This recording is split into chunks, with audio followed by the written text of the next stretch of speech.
ሙስሊም በባህሪው እየሰተረ ነው የሚሄደው ችግሩን ሁሉ ደብቆ ነው የሚሄደው እንደሌላው ወጥቶ ችግር አለብኝ አይልም ሁሉም ሰው ለብሶ ሲሄድ ሒጃብ አርግታ ስትሄድ ወይም ወንድሜ ጀለቤ አርግቶ ሲሄድ መስጊድ ሲገባ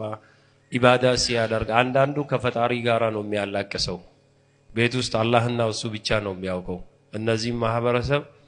መጠየቅ ያስፈልጋል የቲሞች አሉ ልጆች አሉ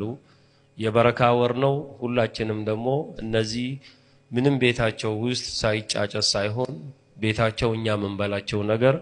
እየተጋራን እያካፈል በጋራ እነሱንም ጭምር እያገዝ ምንም እንዳይሰማቸው ማድረግ ያስፈልጋል ትላንት ከኛ ጋር የነበሩ ዛሬ ደግሞ ወደ አኽራ ፊታቸው አላህ ፊት ቆሞ ስራቸውን የሚጠባበቁበት እኛም ተከታይ መሆናችንን ደግሞ አውቀን ሁላችንም የምንሰራቸውን ስራ ሰውን ለማስደሰት ወይም ሰው እንዲያይን ሳይሆን ለአላህ ፊት ብለን ምንሰራቸው ነገሮች በዛ መልክ ብንሰራቸው የተሻለ ነው የሚል ነገር አለኝ ጾም ሲመጣ ሁሉም ተቻችሎ ተከባብሮ ኑሮ ሁሉም በደስታ ማሳለፍ ስላለበት ምርኩዝ በተለይ ፕሮግራሞቹም በጣም ብዙ ነገሮችን ነው እየሰራ ያለው በተለይ ከዚህ ከእስልምና ጋር ታይዞ ጸጋ መሆኑን የራሱ የእስልምና ቁርአንና ሐዲሶች ሸርዓ ናቸው ህግ ናቸው እያንዳንዱ ነገር የትኛው ፕሮፌሰር ዶክተሮች የሚያነቡትና ሰርች የሚያደርጉት እያንዳንዱ አይታችሁ ከሆነ ከፈጣሪ ቃል የወረዱ ነገሮች ናቸው ከዛ ውጪ ምንም ነገር ያለበት ሁኔታ አይደለምና ሁሉም ሰው ዲኑን ኢባዳውን በደንብ ቢያደርግ ሌላ ወንድሙን አይጠላም ሌላ ወንድሙ ላይ ክፉ አይናገርም ሌላ እህቱንም ቢሆን አይተናከስም እያንዳንዱ ነገር ነገ ሟች መሆኑን ሰው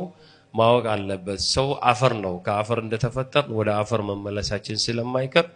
ነገ ለማይቀርልን ነገር እዚች ምድር ላይ ኮንትራት ነን የመጣነውና ኮንትራታችን ደግሞ በአግባቡ አንድ ካምፓኒ ስትገባ ፕሮፋይል ከፍ ካለ ማናጀር ልትሆን ትችላለህ ሲኦ ልትሆን ትችላለህ ዝቅ ካለ ደግሞ ግን ወይም ጥበቃ ያደርጓል ወይም ሹፌር ያደርጓል ወይም ተላላኪ ያደርጓል ወይም ደሞዝ አንድ ወር ይቀጥሁና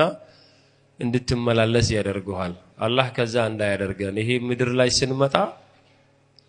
ብዙ ጥሩ አግሪመንት ኖሮን ፕሮፋይላችን ጥሩ ሆኖ ነገ አላህ ፊት ምን ተሳሰባቸው ነገሮች በአኺራ ምናምን ሰዎች ሲሆን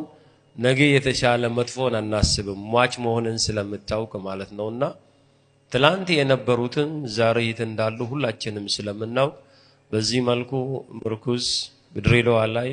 ይሄንን የመሰለ ፕሮግራም በማዘጋጀቱ መርጣችሁ በመምጣታችሁ ብቻ ሳይሆን እኛም በማህበረሰብና በወከለኝ ማህበረሰብ ስም ከፍተኛ አክብሮትና ምስጋና ይገባቸዋል ለማለት እፈልጋለሁ እንግዲህ አንዴ እነሱን ምርኩዝን እንድታመሰግኑልኝ በአክብሮት እጠይቃለሁ